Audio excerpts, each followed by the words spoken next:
Good morning, everyone. Pete Pardo here from Sea of Tranquility. Welcome to another edition of Ranking the Albums. Today, we're going to tackle a band that has been asked for by many of you over the last couple of months, and I've been kind of putting it off for a reason, right? Because Aerosmith kind of, for a lot of people, their catalog divides a lot of their listeners. So you've got the folks like me who kind of grew up with Aerosmith, right? All that kind of early hard rock and heavy stuff. And then by the late 80s, all of a sudden they became this kind of hit machine. And a lot of people who never listened to Aerosmith before, who maybe are a bit younger than people I'm talking about, all of a sudden jumped on board, and Aerosmith now becomes their favorite band of all time, and they're into all that kind of hit stuff, right? Radio-friendly stuff, the ballads, the MTV videos, all that kind of thing. Whereas a lot of us older school folks were kind of like, I don't like that stuff too much. So I am of that I don't like that stuff too much category. And I've heard all those albums. Not a fan of all those albums. And while there are a couple of good songs here and there, among the deep tracks, all right, a lot of that radio fodder that was, written for them and all that kind of stuff, while they may be great songs, all right, memorable songs, great hooks, all that kind of stuff, to me, it's just not great Aerosmith material, all right? So I am not going to rank Permanent Vacation and Pump and Get a Grip and Nine Lives and Just Push Play and all that kind of stuff. You know what? If you love that stuff, if you came on board with Aerosmith during that era, that's totally cool. I'm glad you're at least listening to Aerosmith, but that's just not the Aerosmith I listen to. So rather than, not do this show, I'm going to do it, but I'm just going to rank everything from 1985 and back, because that's the stuff I'm really into. That's the stuff that I'm into, all right, and love and are very familiar with and can actually say some good things about. There's no sense in me ranking all these later albums and just talking negative about them because, I'm not into them. All right. So if you came this far and you're all disappointed now because I don't like all those later, more commercial albums, sorry. I guess you should stop watching now. All right. But if you're someone who is into the old material, the classic albums, and cares to stay with me for the next 10, 15 minutes, then I highly recommend you do. So let's start. We got 8 albums here we're talking about. All right. So I like all these a lot. All right. I like all these a lot, but you got to put them in some kind of ranking. So some are obviously better than others. So at the bottom of my list, coming in at number 8, a great album, or maybe not a great album, a very good album. Of course, this is the album without Joe Perry. This is called Rock in a Hard Place. Okay, from 1982. All right. So this has got some, like I said, some very strong songs on here. Jail Bay, Lightning Strikes. All right. Title track, Bitches Brew, Cry Me a River. Some good bluesy, raunchy, heavy rock on here.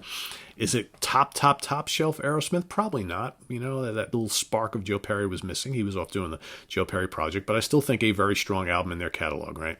It definitely deserves, if you've never listened to it, definitely should. I actually got to see them, not long after this, in 1984, actually. So Joe Perry, by then, was back in the band, but they were playing, a lot of stuff from this album, all right, and which was actually pretty cool. And next up for me, coming at number 7, I'm going to go in 1985. 1985 is Done with Mirrors, all right? So this is the album, the first album they did with Joe Perry back in the band. This is a kick-ass, heavy album for the most part, all right? And what's really surprising to me is they went from this to Permanent Vacation just 2 years later, which is like a complete about-face. But here, you got their snarling version of Joe Perry's Let the Music Do the Talking, which, of course, he did with Joe Perry Project. You got My Fist, Your Face, heavy song. Can't believe how cranking that tune is. The equally heavy, The Hop, and great grooves on this album. I love the guitar sound. The production is crazy on this album, crazy good. Shame on You, The Reason a Dog. You got Sheila, Gypsy Boots, She's on Fire, another rocking tune, and then the kind of moody closing track, Darkness. Very underrated album. I dig Done with Mirrors a lot. Next up, coming in at number 6, we're going to go with Draw the Line from 1977. Of course, you got to love that title track. Bum bum bum dum dum dum dum dum dum dum. What else is on here? You got Critical Mass. I Want to Know Why Critical Mass is great. Get It Up. All right. Good raunch. It's a good raunchy album. All right. This is the band in the middle of their cocaine days, right? Doing all sorts of blow and God knows what else. Kings and Queens. Majestic, heavy rocker. Love Kings and Queens. Top 10 Aerosmith song right there. Milk Cow Blues, Sight for Sore Eyes, The Hand It Feeds, and Bright Light Fright.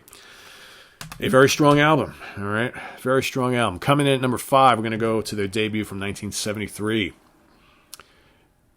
A very solid debut. You know, a lot of great debut albums in the history of hard rock and metal, like in this time period. And while I think they would best this album with their next couple, I still think it's a very smashing debut with some great songs. You know, you got the great "Make It," you got "Somebody," of course, "Dream On." You know, everybody knows "Dream On." "One Way Street," the great "Mama Kin." All right, "Write Me," "Moving Out," and "Walking the Dog." Just a great bluesy, raunchy riff rock right here. Really good album. Like I said, I think their songwriting and their playing certainly would really start to improve as the albums went on. Specifically, I mean, you know, "Get Your Wings," number 4, coming in number 4 from 1974. Big fan of this album, man. Same old song and dance. It's got the classic "Lord of the Thighs," right? "Spaced." Very underrated song from this album. "Woman of the World." "SOS," "Too Bad." "Train Kept It Rolling." Some cranking lead guitars from Steve Hunter and Dick Wagner. All right, kind of showed up to help out a little bit during these sessions for this album. "Seasons of Wither," another great moody song from the band, and "Pandora's Box." As kind of second albums or sophomore albums go, this is a doozy, people. All right, the top 3. So this next one,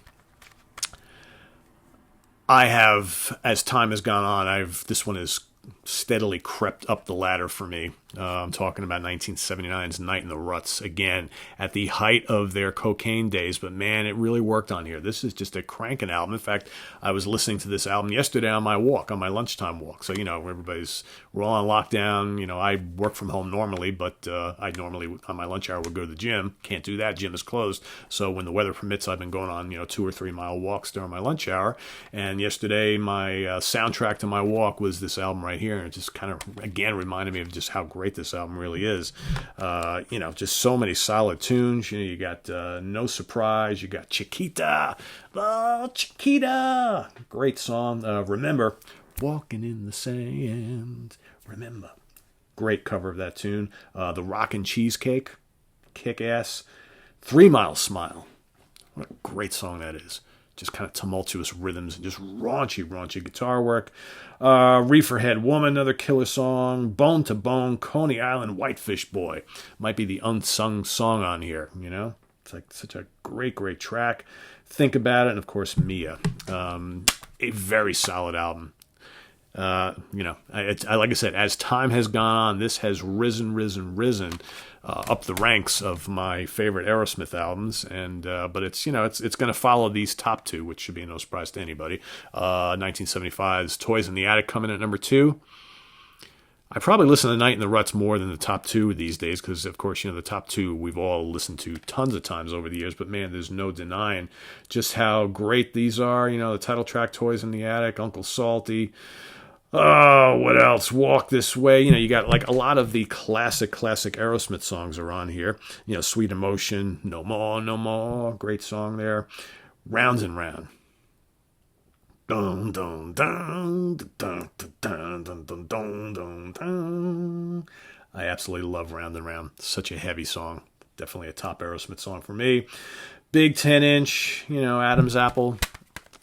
There have been times in my life where I've actually ranked this album higher than Rocks, number 1 from 1976. But, when you really come down to it, it's kind of hard to beat Rocks. I think top to bottom, it's probably the strongest album, probably their heaviest album overall. A lot of the most memorable songs are on here. "Back in the Saddle." Great song. Got some shrieking vocals from Steve Tyler. Great riffs from Brad Whitford and Joe Perry. You got "Last Child," which is ranks up there with one of my favorite songs from this album. All right, you got "Rats in the Cellar," another kick-ass, snarling, heavy rock tune. Right, you got "Combination," another underrated track from here. "Sick as a Dog," killer. "Nobody's Fault," also a top Aerosmith track, right? "Get the Let Out," killer. "Lickin' a Promise," and "Home Tonight." Hard to beat this album. But for me, the cream, the absolute Wait a second. The absolute, I can just name them all. Anyway, my point is that all these old records from the 70s are just really, really great and just exemplify all that Aerosmith was about. And, you know, for a lot of people, and it's been said, I've had many conversations with people over the years, that's like as soon as Aerosmith stopped doing drugs, their music stopped being interesting. So I don't know. You know, they basically, you know, started allowing a lot of outside writers, and the record labels had a lot to say. Record label had a lot to say in what they were doing, and you know what? They made a ton of money, sold 1 million records, right? Did a lot of sold out tours, a lot of, you know, MTV videos that were watched millions and millions and trillions of times. But I don't know. For me, something was missing after when all that started happening. So there you have it. All right, that's my ranking of the Aerosmith albums that I dig. Just, you know, Rocks at number 1, Toys in the Attic number 2, Night in the Ruts number 3. Get Your Wings, number 4. Aerosmith, number 5. Draw the Line, 6. Done with Mirrors, 7. And 8. Rockin' a Hard Place. If I was to put a ranking of the other ones, a couple of the others in there, I'd probably put Permanent Vacation at number 9. Number 10 would probably be Pump. 11 be Get a Grip, and the rest would just kind of all filter at the bottom. Could really care less what they come in or whatnot, because I have a hard time finding anything redeemable on a lot of those. So anyway, there you have it. Curious to see what your rankings are. Remember, guys, all right, if you love that later stuff, all right, just take it easy on me, because because I don't, right? But tell us why you like the albums you like. All right, that's what this is all about. It's all about getting a discussion going, about talking about a great band and the albums we love and why. Right? It's not about, oh, he said this one was no good, or there's no right or wrong answer here, right? It's like we like what we like. We rank them as we like them. That's how it goes on this show. So curious to see your comments in the comments and feedback section below, right? And visit us on the web at www.seatranquility.org. We're on Facebook. We're on Twitter. Of course, we're here on YouTube all the damn time. So coming up in the days ahead, man, a lot of good stuff coming up, guys. A lot of stuff coming. So stay tuned. I gave you a little update yesterday on some of the things that are on the list. So just have to wait and see. See you tomorrow, right? All right. Take care. Bye-bye.